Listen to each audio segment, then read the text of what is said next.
Hey everyone, this is Tony with the 80 Star Basketball Channel with this week's auction recap. First, I'd like to congratulate Ryan on surpassing 500 subs. We're going to switch things up a little bit today. We're going to go over a little bit less cards, but we're going to dive into a topic how I found two recent sales of the MJ 101 that I think the final price was manipulate it. I think that's important because we all use comps as a indicator because previous sales for future purchases. So taking a look at the sales I see here for the 101, we have a May 4th sale of $33,655.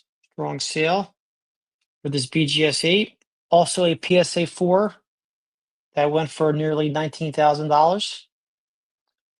For upcoming 101, I seen one BGS 8 on eBay with the Olympic card, 195. On May 5th, I saw an eBay sale, BGS 7 for 4,000 even. And we had a PSA altered, insane rare invest now that sold for $1,675. Upcoming Star 195 cards, there's a handful. 3 of these on eBay, PSA 1, 2 PSA 6s, and on alt, there is a BGS 6.5. Going into the 288, I'm only going to talk about 2 of these because this goes to a broken link, and I searched eBay completed sales. I didn't say it. On May 5th, PSA 6 sold for nearly $4,500, and we had a PSA 5 sold for just over $3,600. Upcoming 288 sales, I see 2 of them, PSA 1 and a BGS 8.5, both on eBay. I recognize this card from a past sale with the same background. Since we haven't looked at the 84 MJ Court Kings, wanted to quickly take a look at that. And we had some interesting sales here. We had a BGS 9.5, so for $41,510 on April 26th. Then on May 2nd, we had a PSA 8.5, which is the highest grade. And I'll show you how I can see that. That went for $41,500. So in the PSA sale on using Card Ladder, click on pop, and then you'll see there's 17 BGS 9.5, 79 9s. And when you get to the PSA, you see there's 3 8.5s and 5 8s, and so on. So one of the 3 8.5 sold. We know who bought this 8.5 PSA because the buyer did tell folks on the private Star Facebook group. So feel free to check that out and congratulate him. Also, wanted to talk about the true population of the Court Kings. According to GemRate, which Card Ladder uses the data, there's 761 of these. I believe that's incorrect. The number is actually lower. I would feel comfortable assuming of these 139 PSA graded copies, at least 100 of them came from BGS Labs. So if I assume that, I'd take 100, subtract it from here, and that would give us 100 less total pop. So I believe that the total pop for this card, graded wise, is 667, give or take. So it's definitely among the scarcest Star Jordan cards. Regarding upcoming sales, we have 3 of them, all on eBay. BGS 7 currently at 4,250. PSA 3.5, $39.95. This looks like more of an asking price by it now. And we have a BGS 3.5 at $1,275. The last card we're going to take a look at today will be the Michael Jordan second year Star 117. On Fanatics Weekly, there was a BGS 8 that sold for nearly $1,900. And we had a BGS 9 on eBay, Greg Morris, sell for $4,050. And again, if you wanted to take a look at the true pop of this card, click on pop. And then you'll see here, there's a total number of 798 graded using GemRate data on Card Ladder. Going forward, I see one that's currently at sale, but make sure you check all the marketplaces and auctions to see if there's more.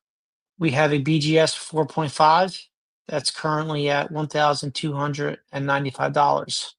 Let's get to our final topic of the day, and we're going to talk about the two Michael Jordan 101s that sold in the last 2 weeks. One was a BGS 8 and the other a BGS 8.5. First one we're going to talk about is the BGS 8.5 that sold for over $40,000 on April 21st. 117 bids, a lot of activity on this one. Let's take a look at those bids now. So here's the overall. And I went through and looked at the top 5 to 7 bids placed, and we're going to review those now. First one was one with a feedback of 20. This person won it, one bid. No issues here, I see. Here's the second bidder, feedback of 39. In the last 30 days, this person has had 20 bids with this particular seller for a 35% bid rate. So that means of all the bids the person has placed with the seller, 35% of those have been with this seller. That's interesting. Here's another one. This person has placed a total of 68 bids with various eBay sellers, 19 total items bid on, and of this person's bids, 75% have been with this seller. That raises a flag to me. This person has 418 feedback. Another person had nearly 4,200 feedback, 17% bid activity with this seller. So that means 52 total bids placed on eBay in 30 days, 18 different items, and 17% of the bids were placed with this seller. 3 more. This person has a feedback of 541, 100% bid activity with this seller. In the last 30 days, 5 items were bid on, all with this seller, for a total of 34 bids and 100%. Very unusual with this one. The last person has a feedback rating of nearly 9,500. Total of 4 items bid on in the last 30 days. A total of 4 bids in the last 30 days on 3 items. 25% of those were with this seller. That's unusual activity for me, what we just looked at. 1, 2, 3, 4, 5, 6 different bidders. So you can go plug in these ratings of these people, and you can see what kind of activity they had. The final card we're going to talk about is the BGS 8 that sold for just over $33,600. This ended on May 4th.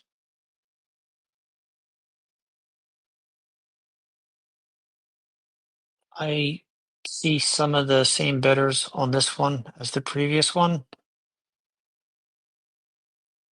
82 bids, 24 different bidders. And I picked 7 random bidders. The first person who won the auction has only a 5% bid activity rate with this seller. Not a big deal. The second person has a 30% activity bid rate with this seller. 18 items bid on the last 30 days for a total of 52 bids. And of all the bids, 30% were with the seller. That's high for me. This person had an error. I saw that earlier today too. It's this person with 13,653 feedback. Next bidder has a feedback rating of 378, 5% bid activity with the seller, nothing unusual here. Here we have a 38% bid activity percentage with the seller. This also raises a flag. 2 items bid on the last 30 days for a total of 13 bids.